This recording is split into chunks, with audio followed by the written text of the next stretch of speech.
Hello, everybody. Welcome to what looks to be a very interesting episode, very special episode. This is episode number 50, 50, episode number 50 of Bobcat Corner. We actually made it to 50 episodes with this. This is Stephen Vitt as usual, coming back to you guys again, talking about college football topics in general, but of course, the Ohio Bobcats football team. And let's not waste any more time. Let's just going to get right to it. Let's start off by talking about the new recent additions to the Ohio Bobcats football team via the transfer portal. They've been more busy still with the transfer portal, getting more players in. And obviously, these are not the kind of guys that would jump off at you, immediately like 4 or 5 star guys. It's nothing like that. But these are the kinds of players, when you look at their stats, when you look at the productivity in general, you see plenty of potential.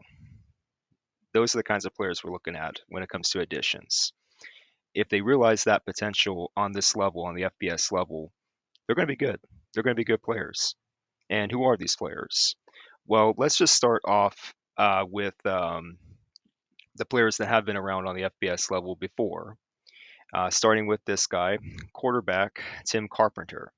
Now, he was previously from Tulsa, and he saw limited playing time last year with the Tulsa Golden Hurricane. 4 games, just completed like a few passes, 4 passes for 46 yards, 2 touchdowns.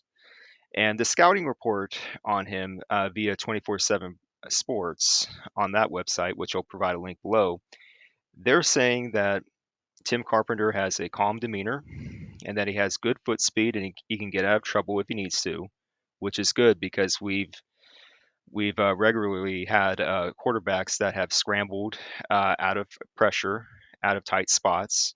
So Tim Carpenter fits that kind of mold for the type of quarterback we're looking for. And I believe the plan here for Tim Carpenter is for him to step into this role, possibly as the starting QB for the future, starting in 2026 season, because of course we still have Parker Navarro coming back as our starting QB.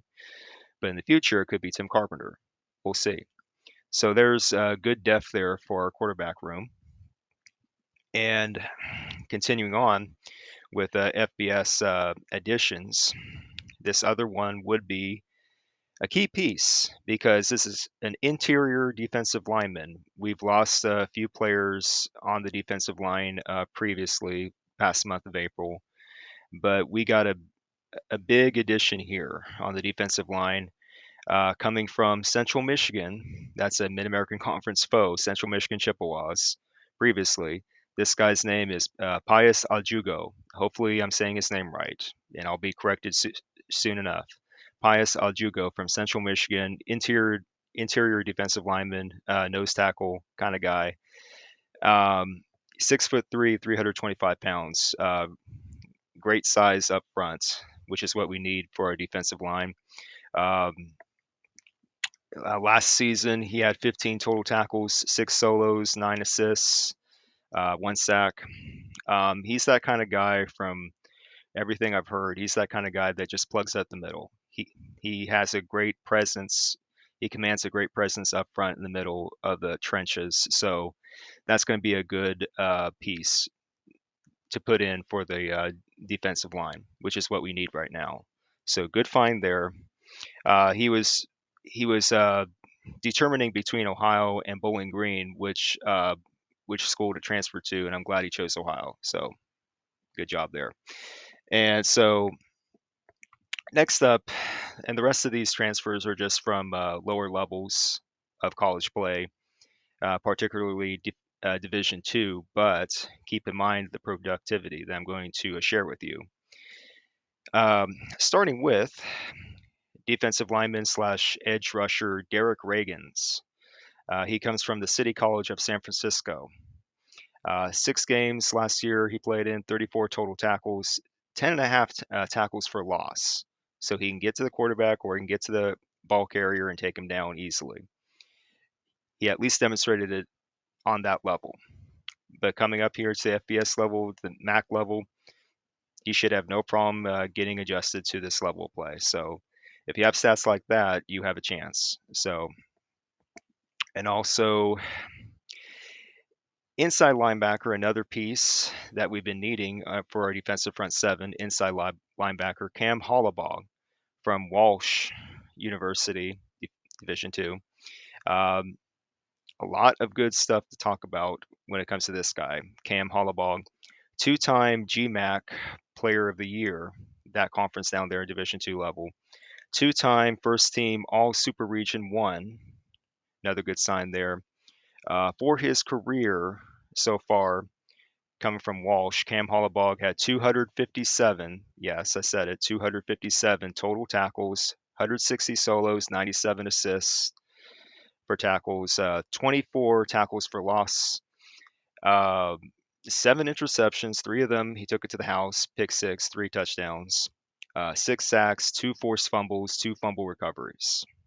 That's good productivity. No matter what level it is, it's good productivity. Uh, and also, rounding this out would be linebacker Joseph Marsh. Now, he had originally intended to play for the Boise State Broncos last year. He originally comes from the College of the Canyons, the Cougars, again, Division Two, but he ended up redshirting for last year, so he never got to see the field for the Boise State Broncos last year. But his career for College of the Canyons, uh, specifically 2023, 2024, 36 total tackles, 6 of them assists, 15 and a half tackles for loss. So that's something to take note of right there. 1 fumble recovery, 1 forced fumble. And so, yeah, when you have productivity like that, even, and also Joseph Marsh, one note here, he does come from a good pedigree, from a good family of, his family had like previous stints in the NFL. If you look up the Marsh family, so yeah, Joseph Marsh, he comes from a good family tree, so to speak, when it comes to football. So I'll just leave it at that.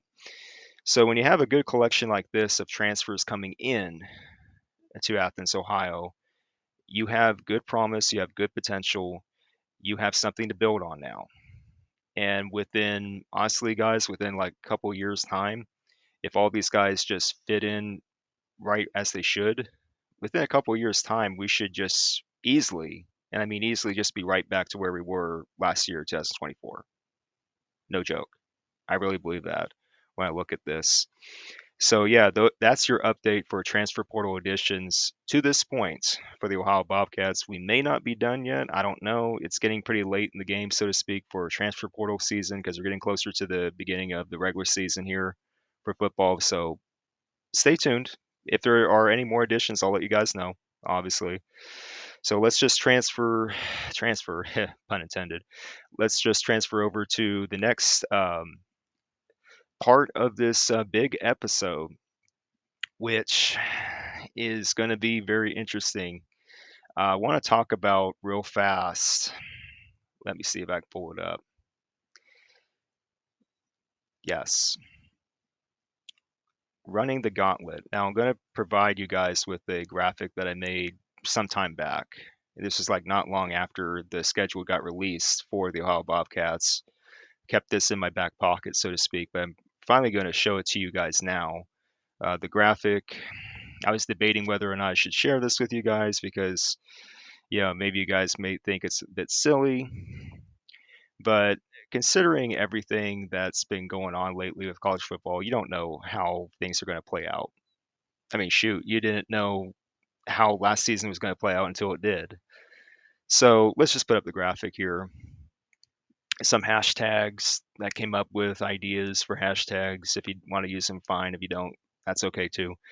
But yeah, run the gauntlet. That's why I titled this episode 50 Run the Gauntlet, because I want to talk about this specifically. Um, it's no secret what the Ohio Bobcats are going to be up against here for the first 3 games of the regular season in 2025. No secret at all. We have such a tough test, probably one of the toughest tests out of any G6 conference team out there in 2025. Just look at that list here. Week 0, so to speak, August 28th. It's a Thursday night. Then at Rutgers, Piscataway, New Jersey. Rutgers is a Big Ten team. Going to be a tough test there. Week 1, officially, September 6th, we'll be at home at on Frank Solich Field in Athens to host the West Virginia Mountaineers of the Big 12. Another tough test there. And then the week after that, week 2, September 13th, we got to make the trip up to Columbus, Ohio to face the defending national champions, the Ohio State Buckeyes. The toughest test ever, if you ask me. So if you were to ask me, guys, what should I really expect here out of these first 3 games? Well, I'm not going to get too high for expectations. I promise you guys that. It's not going to be too high, but I'm also not going to be too low either. You have to find a happy medium here when it comes to what are your expectations. Now, I understand why many people are right off the bat, they're going to be saying, oh, Bobcats are just going to start 0-3, to start the season. Don't even think anything of it twice.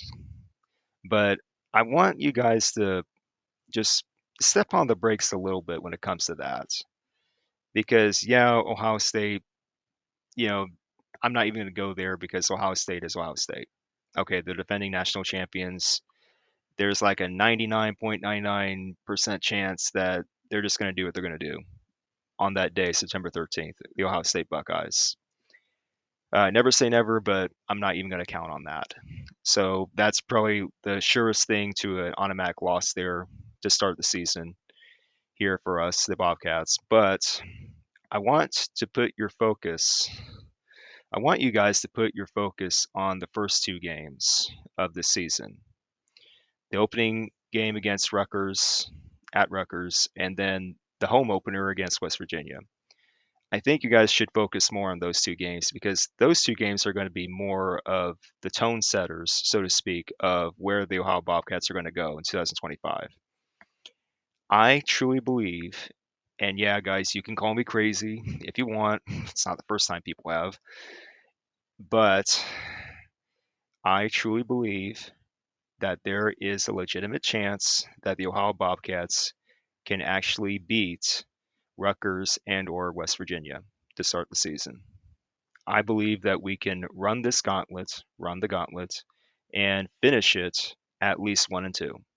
At the very least, 1 win, 2 losses. If we can at least get to that point, and then starting week 3, the 4th game of our season, we get FCS opponent Gardner-Webb. That should be an automatic win there. So we go back up to 2-2 there, and from then on, it's MAC play. It's Mid-American Conference play, and we know what to do there. If we take care of our business just enough here in this gauntlet, if we get 1 win at the very least, we beat Rutgers or West Virginia, or maybe both, who knows? Game-winning field goal kind of situation. If we get 1 game here out of this gauntlet, we're going to be okay. That's just a gut feeling. I'm not guaranteeing anything here, but that's just a gut feeling of mine. Rutgers, when it comes to Rutgers, yes, they have talent. They're a Big Ten team, no doubt about it. They're the mid-tier, mid-level kind of Big Ten team. When they have good days, they obviously have good days. But when they have not so good days, anything can happen. And especially considering, guys, that this is the regular season opener for them, I'm just being honest with you guys. We don't really know which Rutgers team we're going to get to start the season. We don't really know. Some of us may think we know. It's like, oh yeah, Rutgers has talent. They're just going to steamroll over Ohio. Not so fast, my friend. You don't really know what you're going to get out of this Rutgers team. I'm just going to put it out there. And for West Virginia, again, that's the home opener. It's on Frank Solich Field in Athens, Ohio. Last 18 home games in Athens, Ohio, guys. Have you looked up the stats lately for the Ohio Bobcats? The Ohio Bobcats have been 17-1 the last 18 home games. 17-1. Look it up. It's there. So for any West Virginia Mountaineers fans that are thinking they're just going to come up here to Athens, Ohio, and steamroll us, think about that again. It's not going to be as easy as you think. I'm just going to put that out there. And if there was ever a time for the Ohio Bobcats to get up for a game like this would be the time. September 6th, that would be the time. That would be the time to get up and to show your home crowd what you're really about as a football team. That's your golden opportunity right there against West Virginia, in my opinion. So either one of those two games I just talked about, guys, Rutgers or West Virginia, if we can get one of these games, we get one win, boom, we're off to the races already, just like it was last year. And yes, Ohio State, that is what it is. Not going to get into that. But once we get past Ohio State, we get right into Gardner Webb, take care of business with Gardner Webb, beat them down, then just get through MAC play, have a solid, win most of our games in MAC play, and there we go. We're right where we should be. So this season has not even started yet, guys, and I'm not going to even, you know, not even going to get into it with other college football fans that think they know uh, what's going to happen. We're still 3 months away from the start of the regular season, guys. A lot of stuff can happen between now and then. I'm just putting it out there. So I'm staying optimistic, not being super duper optimistic, but I'm being optimistic enough. So yeah, run the gauntlet, accept the challenge, real Ohio. Those are the main hashtags there, and on the side there, it starts with belief. I mentioned this last year, Bobcat Corner Live, especially after that game against Kentucky, which was not so good, but it does. It does start with belief. You have to believe in yourselves as a football team, no matter what conference you play in, no matter what, you know, whether a power conference or a G6 conference, you have to believe in yourselves. You have to believe in what you're doing, the game plan you're going to execute. And it is a mentality. You have to be in the right mentality no matter who you're playing. So we're going to get like an amplified version of what happened with the Kentucky game last year when it comes to preparations. So yeah, three Goliaths, so to speak, in a row: Rutgers, West Virginia, Ohio State. So all the players on the Ohio Bobcats team right now, they have to get ready. They have to be in that mentality that, yeah, you're going to be facing three Goliaths here, but you're going to be David and you're going to do whatever you can to slay these guys, so to speak, metaphorically speaking. When you just get through these guys and run the gauntlet, I don't mean like win all the games. I just mean, you know, survive. 1 and 2, that's surviving right there. And I'm still optimistic after that.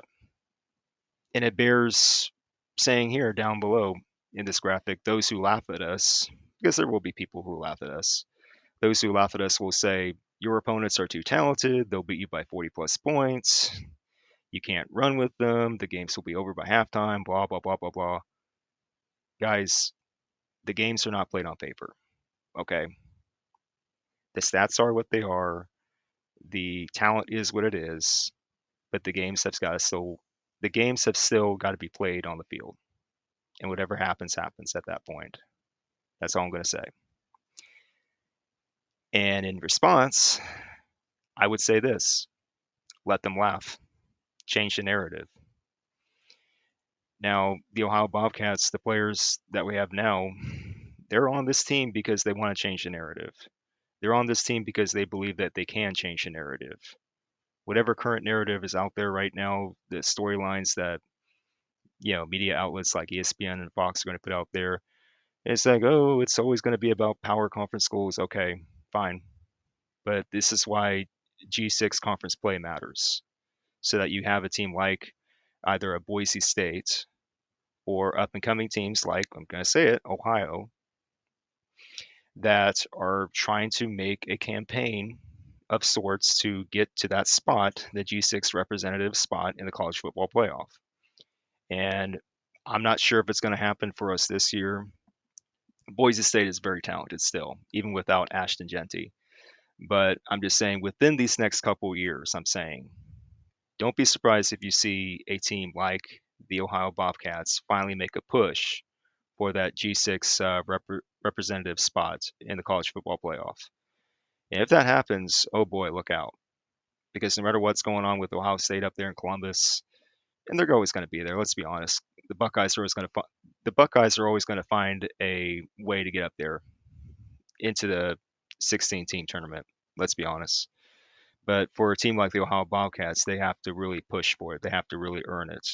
They don't have the kind of finances and resources that the Buckeyes have. So the Bobcats have to really find these diamonds in the rough, so to speak, via the transfer portal, like the guys I just mentioned earlier, and they have to work with them. They have to develop them. They have to stay together. That's another key part of this. Everybody has to stay together year after year, you know, which is hard.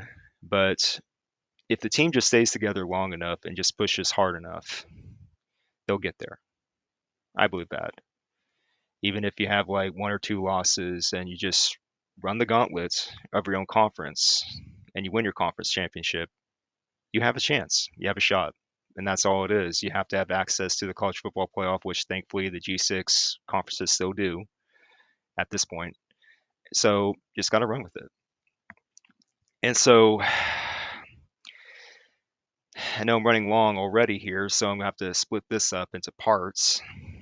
So this is a big episode, episode 50. But I'm going to go right to it while I still have time. Changing topics again. We're going to get to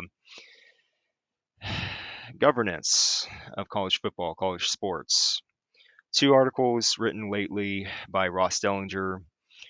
First one, more recently, about the college football playoff moving to straight seeding for the 2025-2026 postseason. Yada yada yada. I'm not going to spend too much time on that. Just to say that the college football playoff, when it comes to format and structure with that, it's no longer going to be like the top 5 rated conference champions are going to get the top 4 rated conference champions are going to get the buys, first round buys. It's not going to be that anymore. It's going to be like straight seeding, regardless of whether you win your conference championship or not. It's about rankings. So 1 through 16, top 4 ranked teams are going to get the buys, whether or not they're conference champions. It is what it is. I'm not going to waste time on that. But I am going to provide a link down below to that article about the straight seeding for college football playoff for you guys to read. It is a good read. Ross Dellinger does a good job writing his stuff. So, but this other one I want to focus on real fast here. Got a few minutes for this recording. Is that power conferences working on contract to bind schools to new enforcement rules with strict punishments. Now, this one, it caught my attention. It just made me shake my head because it's like, why are they doing this, pushing this idle threat? And it's funny that I'm seeing like the state of Tennessee legally trying to get into this. It could easily become a mess if they allow it to. And Tennessee University, Tennessee Volunteers, kind of get in the middle of all this. Um, they have this agreement. They have this. When you read this article, binding institutions to enforcement policies, even if their state law is contradictory to it, which I find very shady. But the College Sports Commission, CSC, that's what they're being called now. Ooh, I'm so scared. No, not really. College Sports Commission, being formed in place of the NCAA. They have this affiliation slash membership agreement, a contract that relates to the house settlement, as long as that's getting done. This membership agreement is that they want these schools to sign on the dotted line, to sign an agreement that says, yeah, you're going to go ahead with what we're doing, the CSC, what we're doing. You're going to have membership with the CSC, our group. And if you don't sign, then your conference has the power to kick you out. Case in point, the whole brouhaha involving Tennessee University, which I don't think is going to go anywhere. I don't think the SEC is actually going to do it. I don't think they're going to kick out Tennessee. It's too much of a risk for them, financially speaking, and also with the brand power. I don't see it happening.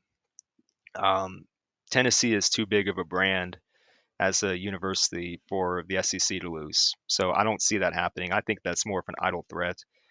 But just the idea that that threat is out there, even if it is an idle threat, it's something to keep an eye on. Because if any conference, whether a power conference or even down the road a G6 conference, does this for real, kicks out their members from their respective conference, then look out, because it can cause a lot of chaos, which I don't put it past this governing body to create.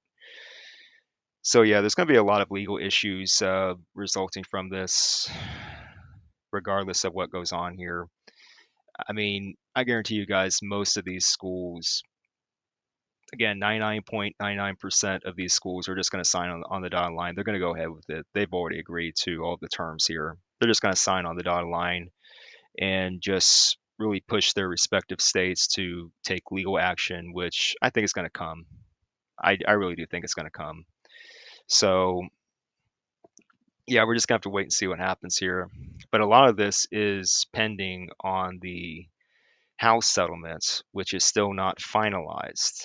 It's been it's been initially approved by Judge Claudia Wilkin, but it hasn't been finalized, like no final approval, because there are certain things that the NCAA and all these groups have got to agree to before Judge Wilkin can put her seal of approval on it for real, officially.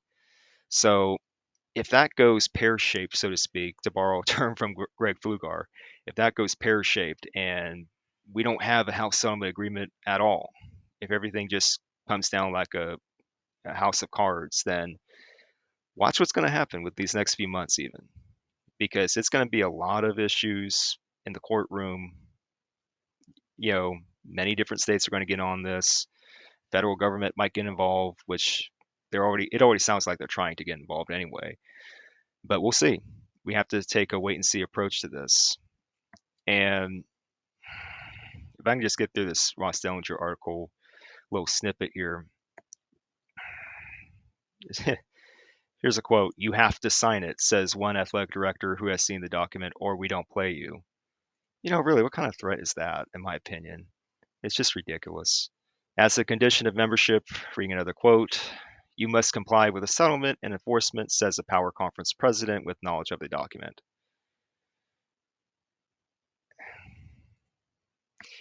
You know, when you sort out all these details about what's going on with this membership agreement and how the CSC, College Sports Commission, is trying to sort out all this governance and everything else that goes with it.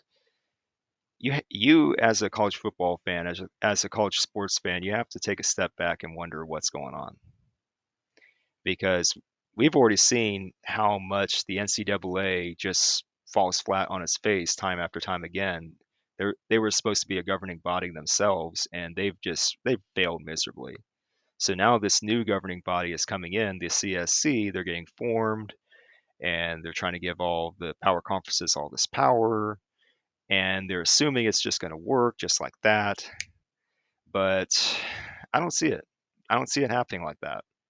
I'm being honest with you guys. I don't see it happening like that.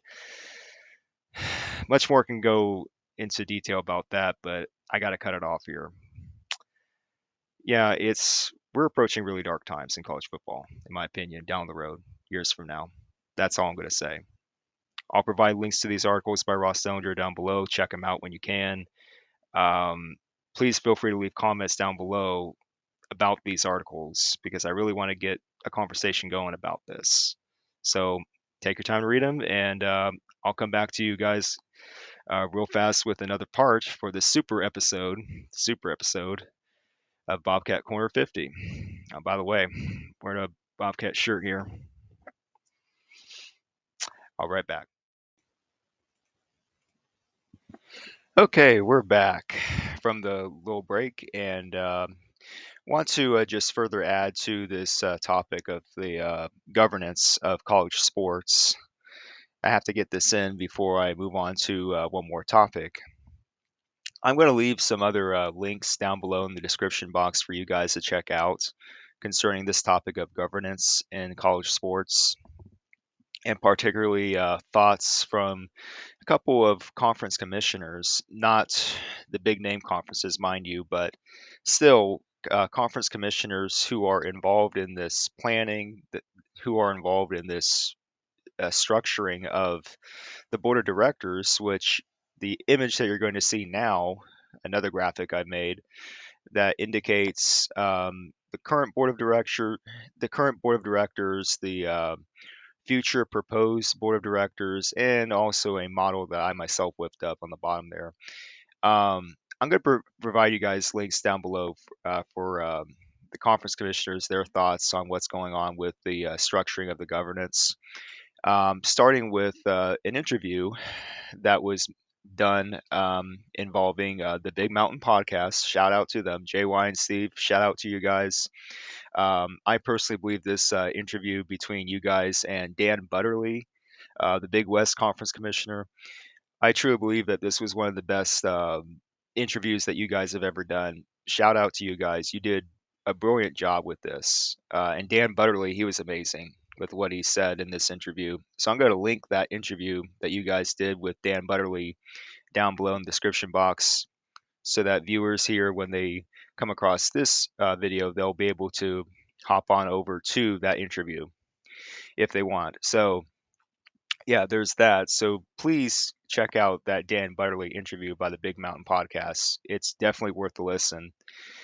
And also a link to a little article covering the Southern Conference, SOCON for short. The SOCON commissioner, he released a comprehensive review of the NCAA Division I governance proposal. And I'm going to go through this real fast. His name is Michael Cross, by the way, the SOCON commissioner. I'll get right to it. I'll provide a link to this as well down below. While the NCAA's governance reform proposal represents a meaningful first step, it requires significant modifications to achieve its stated goals of creating a flexible, adaptable, and legally defensible structure. That's what Michael Cross said.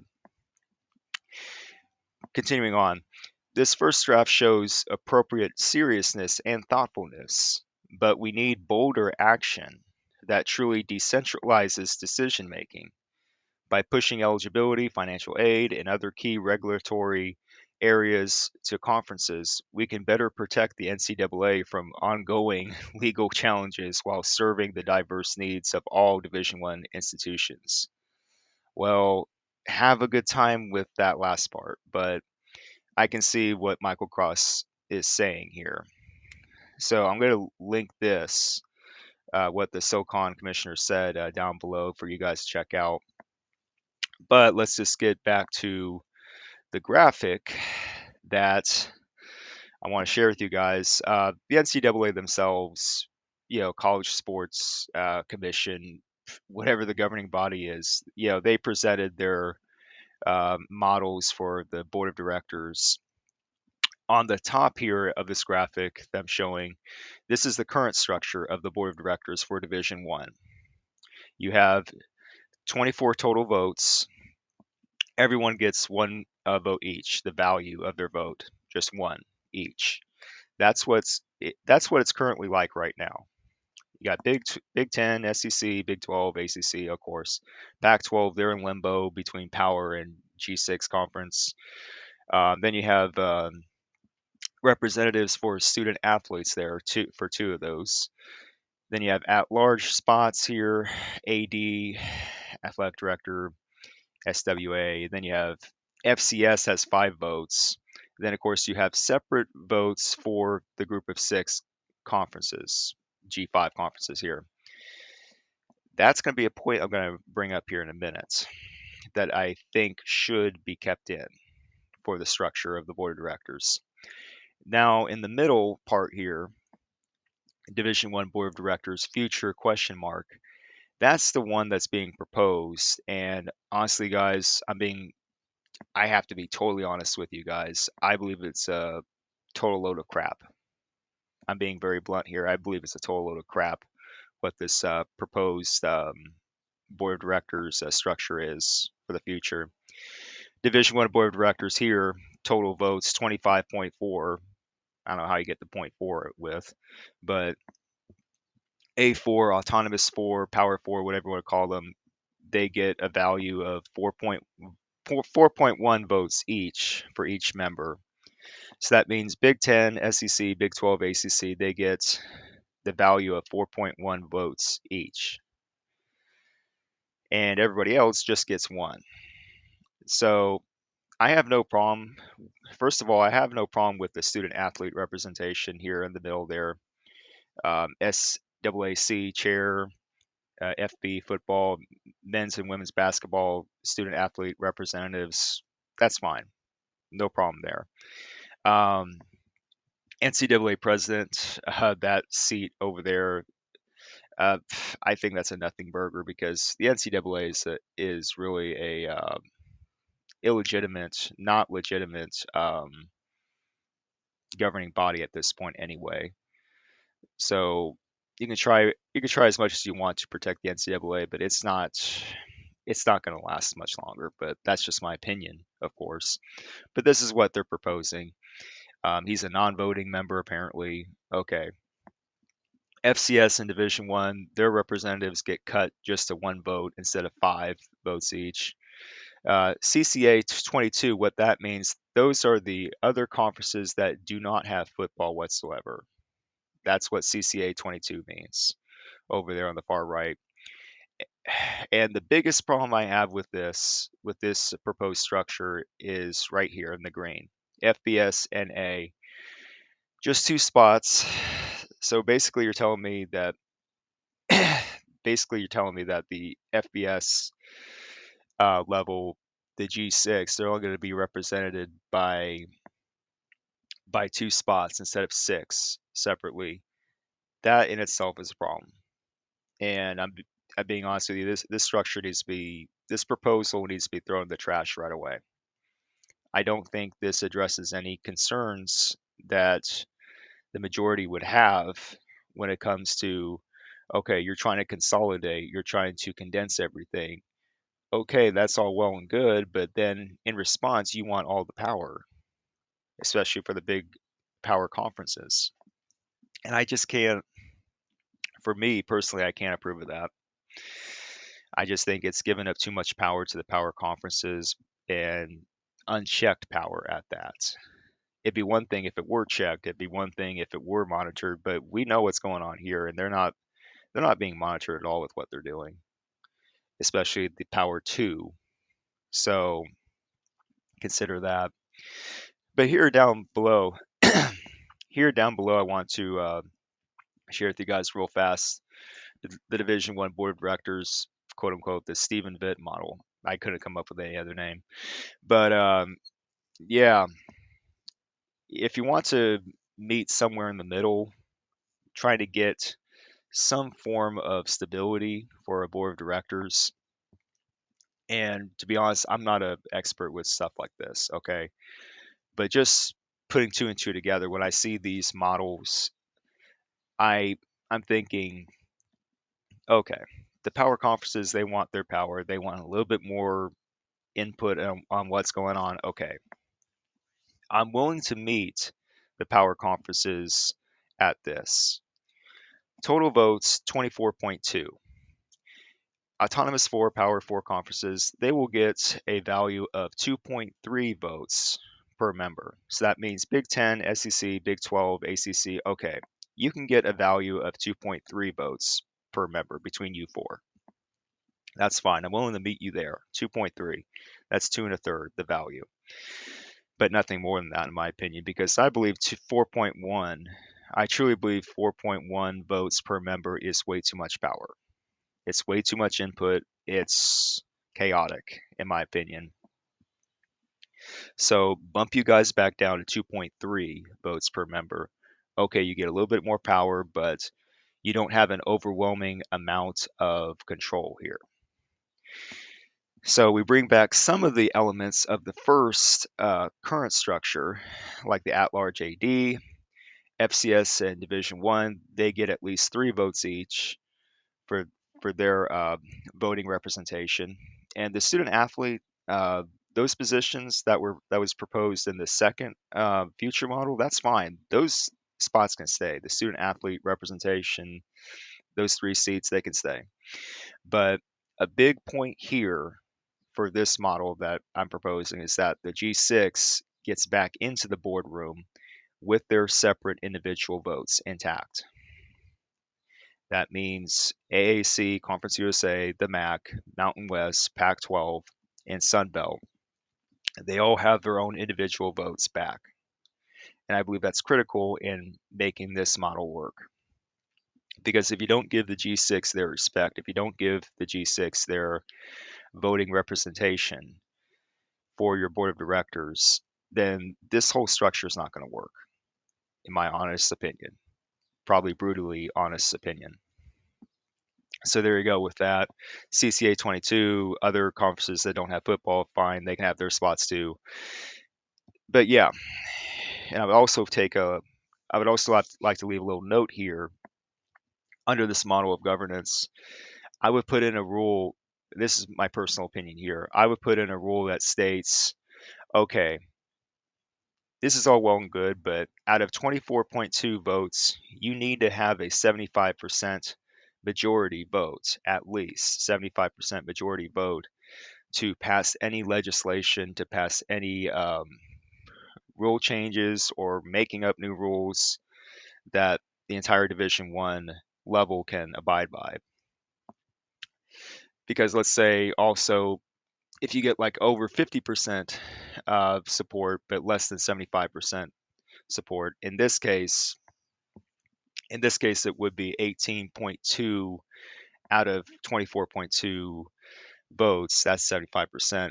If you get less than that but over 50%, then okay, we'll give you like a 1 month extension for like further review of this proposal, whatever it is, or rule change.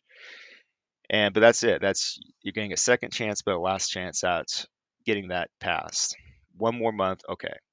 But if you get even less than 50% on a proposal on a rule change, even less than 50%, that gets thrown in the trash right away.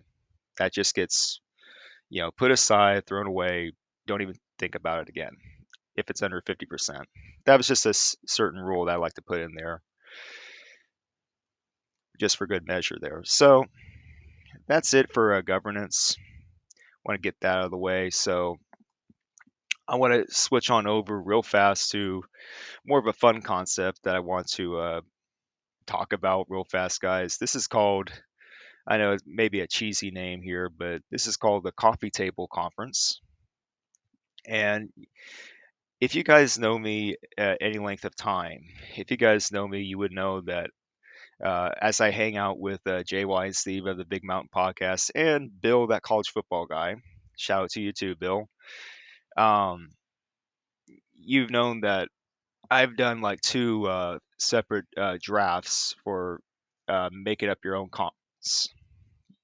drafts for making up your own conference, and both times people have been in some sort of way critical of my decisions, of my picks, and that's fine. But in this concept here that you're about to see with the graphic that's already up by now, this is called the Coffee Table Conference. And I named it that because, yeah, I drink coffee all the time. So, yeah, have a cup of coffee, watch college sports, enjoy. That's the slogan there, the catchphrase. And this is just a what if scenario for 2030 and beyond in that time frame because, right now we don't know what's going to happen. We don't know what's going to happen 5 years from now or so. So, going through this, just the listed items here. Number one, 16 of the 20 schools you see here make up the Coffee Table Conference, the CTC. Now, put aside Notre Dame because Notre Dame's not involved here. They're just there as part of a joke. But independent forever, haha. But yeah, put Notre Dame aside. They're not involved in this. But the 20 schools highlighted on the map that you see there, up there, 16 of those are going to be making up this conference in theory. And in parentheses here, I ask you guys in the comment section, and please comment. I really encourage you guys to comment here. Which 16 of these 20 schools would you choose? Comment below. I really want to know, guys. Comment below. Which 16 of these 20 schools, scratch out Notre Dame, which 16 of these 20 schools would you choose? This is plain and simple. Now, number two, the reason why I chose these schools, at least 16 of these 20, is that you get two time zones, Eastern and Central. It's critical for TV executives to take you seriously. You need at least two time zones to work with. TV markets, considerable TV markets, such as anywhere in the state of Ohio, upstate New York. Buffalo is a good market for TV, even though Buffalo Bulls, they've had up and down years. Tennessee, you can't go wrong with Tennessee. Middle Tennessee State's there. Um, and then you have Texas, which, if you venture into Texas with this conference, you have a great foundation there. Texas has always been serious about college football. So two representatives there would possibly be Texas State and Rice. Now Rice, now if I go through Rice, it was like, okay, they have not had a lot of on the field success at all lately. Duly noted. But the reason why I would include Rice in this is because of academics. You need an academic foundation. Well, Rice would give you that. That's why Rice is involved here. Now, if they improve on the field, great, but they're just mainly here for academics. That's the only reason why you would include Rice. But Texas State, I've heard a lot of good things about Texas State. There's a reason why I drafted Texas State first in the latest draft with the Big Mountain and Bill. So, yeah, Texas State, San Marcos, San Antonio area, Texas, that's really a great area to build around. And also here, point number two, five FCS schools get promoted in theory, which would be the Dakotas, North Dakota State, South Dakota State. It's only a matter of time, guys, until we do actually see North Dakota State and South Dakota State get promoted to the FBS level. It's just a matter of when, not if. UNI, Northern Iowa. If you guys recall past episodes of Bobcat Corner, I talked about this. I think it was episode 36, 37 maybe, that I was talking about Northern Iowa being a candidate for MAC expansion. There you go. Northern Iowa, they have a good facility, they have a good stadium. It may not be the best looking stadium out there, but it's nice. They have a good foundation, and it's a good bridge in theory with this conference, coffee table conference. It's a good bridge between the Dakotas and everywhere else, if you look at the map there. So you would need a school like Northern Iowa to be that bridge. Albany, I've said it many times before. I'm going to say it again. There's something about Albany I keep going back to that makes me think, yeah, if they just get enough support, if they just get enough of a boost, Albany can be really good as far as a G6 level conference. They'd be really good down the road if they get the support, Albany. And then New Hampshire, they reportedly have a lot of money to work with their endowment and with their budget. New Hampshire, I've heard a lot of good things about them, and they do have considerable success on the field, the New Hampshire Wildcats. So be careful in a good way. Be careful of the New Hampshire Wildcats because they might start making a campaign to try to move up themselves. I've heard good things about New Hampshire as well. So, and I have it established more of a presence in the Northeast, which is what college football really needs right now. And so, if you look at this map, I have a good balance of representation in the Northeast because you have New Hampshire, UMass, Albany, Buffalo, even Temple, even though Temple is like, not so good right now, but Philadelphia market, Philadelphia, Pennsylvania market, you can't go wrong with that. Again, you give Temple support, they can do well. But right now, they're lacking support, so we'll just see with that. Delaware, they just recently moved up from FCS. Delaware has a good tradition. You probably have to think about putting them in the mix here, too. And this is just for fun thing. Number three, 16 different coffee brands would sponsor each school. That's more of a joke, if anything, but you never know. With a theme like this, coffee table conference, you can get probably 16 different coffee brands companies to support each school. like Tim Hortons. Let's see, Tim Hortons coffee, Dunkin' Donuts coffee. You name it. You name the coffee brand, they probably look through all these schools and say, yeah, we're going to support this school. That's just more of a in jest joke kind of thing. Number four, media rights deal. Here's the important part here. Number four, media rights deal. The main partner is NBC. Now I want to go right up real fast to the points here. ABC up there on top of the graphic. We don't really know what Notre Dame will do. We don't. I mean, a lot of us think we do when it comes to Notre Dame, but Notre Dame has always been that wishy-washy kind of. We don't really know what we're going to do, but yeah, we still want to stay independent.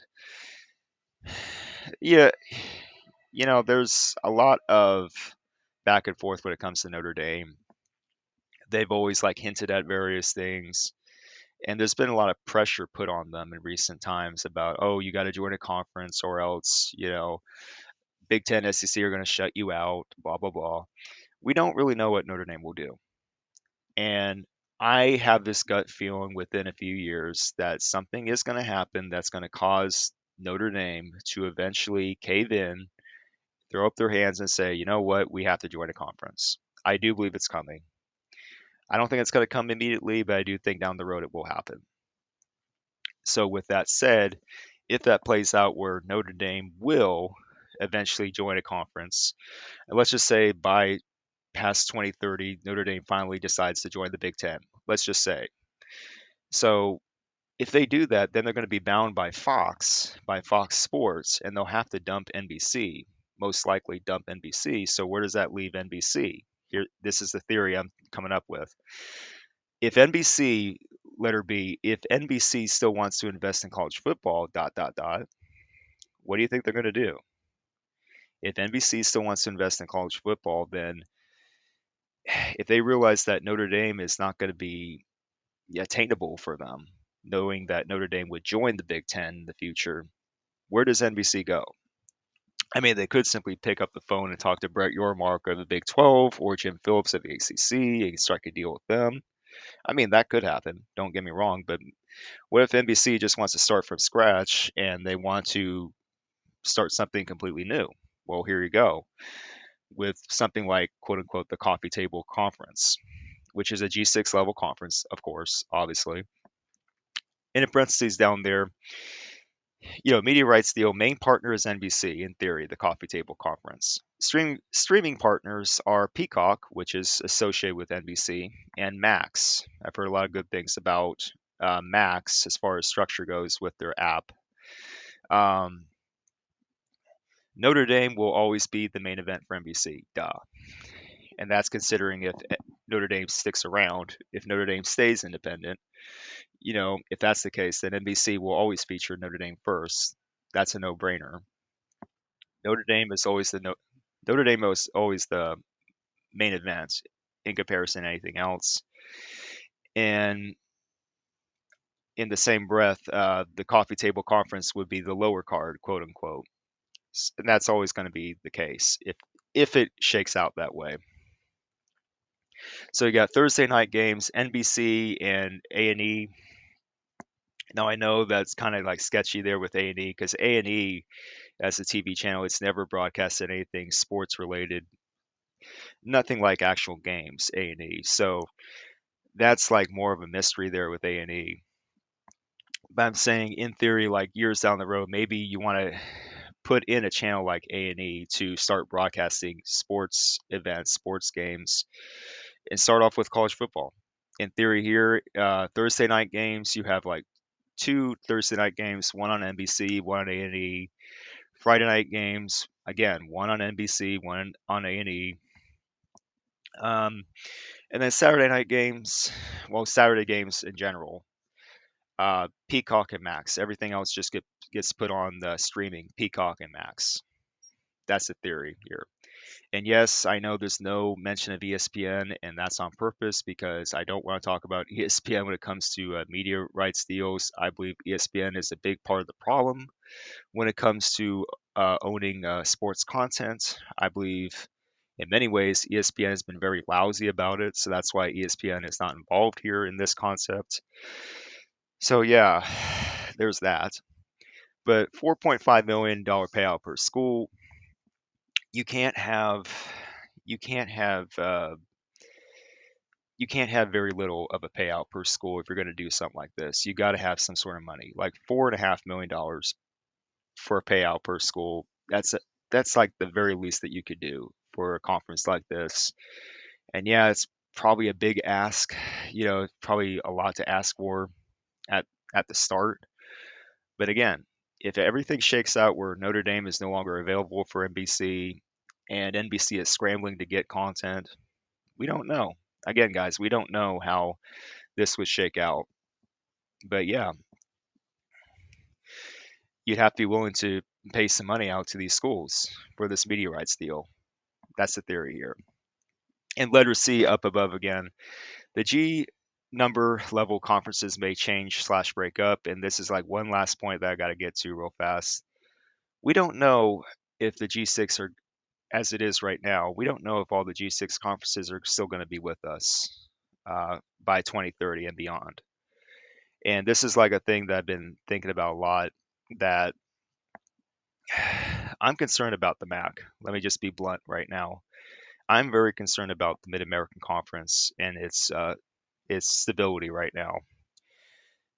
We just lost Northern Illinois to the Mountain West Conference, and we're hearing a lot of really, yeah, just concerning stories about both Kent State and Akron, which I just mentioned in a previous episode on Bobcat Corner. And it's really making me think that not all is well with the MAC. And within a few years, if the Mid American Conference doesn't get their crap together as a conference, then it may just dissolve. And no, I don't want to go down to the FCS level. I don't think schools like Ohio University want to do that at all. Um, but there are certain schools, like I said, like Kent State and Akron, that are really pulling down the conference, and they're really making the MAC look not so good, that you have to make a decision. So that's kind of like what sparked my interest in making this concept for coffee table conference, because the MAC may not be around within a few years from now. I hope it is, but it may not even be around. And if that's the case, then schools like Ohio, Miami of Ohio, and Toledo and Buffalo, they need to think about their futures long term, which conference they want to join, if they want to start something new like this, who knows. But yeah, let me know what you guys think in the comment section below about this. Which 16 schools of the 20 pictured here, scratch out Notre Dame, which 16 of the 20 would you consider making up this coffee table conference? Let's get a conversation going, guys. I really want to get your thoughts on this and the governance model and everything else I mentioned in this episode. Yeah, so this is going to be it with Bobcat Corner episode 50, the super episode. I want to thank you guys so much for helping me to get through this. 50 episodes is not easy to do. More content is on the way for the Ohio Bobcats football team and college football in general. Please leave a like, share this content with other people who love college football and college sports in general. Please subscribe if you like my content in general. Click the notification bell, do all that. This is Stephen Vitt, and I will be back. Thank you guys so much. Have a good day. Bye. Stand up and cheer loud and long for old Ohio. For today we raise the green and white above the rest. Our team is fighting, and they are bound to win the fray. We've got the team, we've got the steam, for this is old Ohio's day. Stand up and cheer loud and long for old Ohio. For today we raise the green and white above the rest. Our team is fighting, and they are bound to win the fray. We've got the team, We've got the steam, for this is old Ohio's day. O-H-I-O.